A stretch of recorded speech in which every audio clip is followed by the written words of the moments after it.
trauma of living through an ongoing pandemic appears to be leading to yet another devastating consequence: a historically high rate of firearm homicide in the United States. According to the CDC, the firearm homicide rate increased in 2020 by almost 35%, the highest level recorded in over 25 years. The largest increase was among Black people, and the rate among Black men and boys was more than 21 times higher, as high as the rate for young white men and boys in the same age group. Here to discuss, Erica Forge is the co-founder of Life Camp, an organization on the front lines of gun violence and prevention and intervention. And Erica, I'm so happy to see you. I'm grateful for you taking the time. What do you think is contributing to huge spikes in gun violence and gun homicides in the country right now?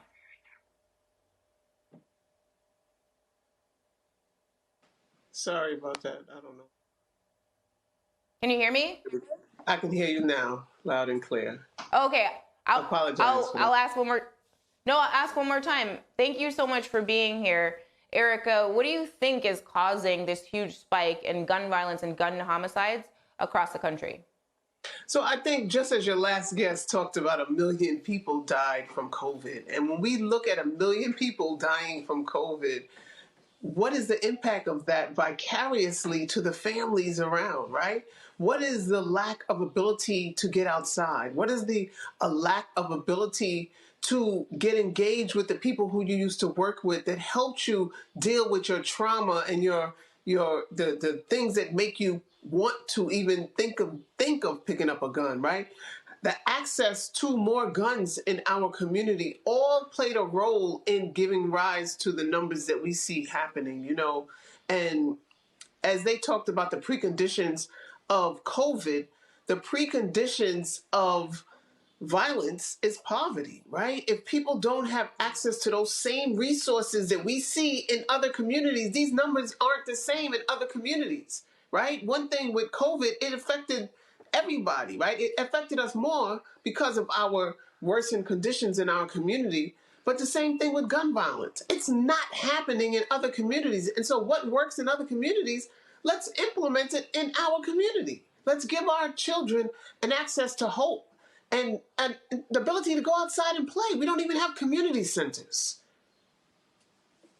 I mean, accessing hope, to your point, and thinking through trauma-informed solutions to this problem as opposed to penal solutions to this problem and incarcerating people. I mean, what do you think we should be doing so that we're centering the trauma and the lived experiences of people and giving them economic opportunity, access to quality housing, healthy food, education? I mean, we know the answers, as you just said. Yes, we know the answers. And as we do here in New York, it is a holistic approach. We address gun violence as a public health crisis, as a disease. And so therefore, we're dealing with what is happening to that individual, what is happening to that family. So we're providing them with therapeutic services. We're providing them with job opportunities. We're providing them with the wraparound mentorship and day-to-day coaching to help get them through those barriers that they're faced with on a day-to-day basis. We're intervening and working with the NYPD to show up different in our community, to really co-produce public safety so that trauma that they've experienced for years can be shifted, you know? And so in everywhere they are, we're there, and we're working co-producing with the different systems that show up in their life. But we have to get equity and resources, right? We get 0.00003 or 1% of the budget that NYPD gets $10 billion, right? And so we have to look at where we're investing. We just took billions of dollars to Ukraine for their children and families, while our children and family need to have access to prosperity and need to have access to the resources that can help change the difference.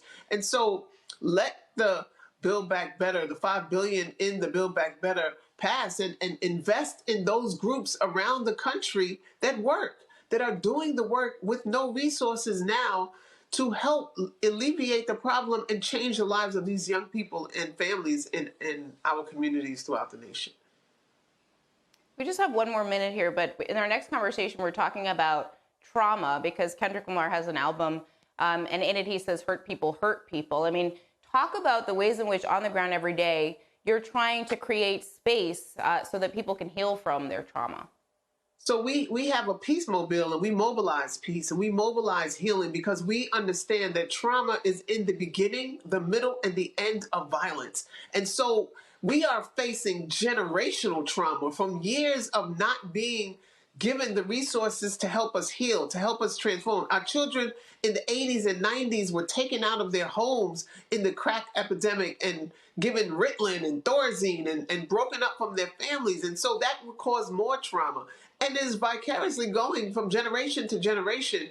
And so we have to help people heal. And so more peace mobiles in the community, more therapeutic experiences and group sessions and one-on-one. It has to be invested. It has to have resources. Hope and healing. Erica Ford, thank you so much for joining us today. Please stay safe.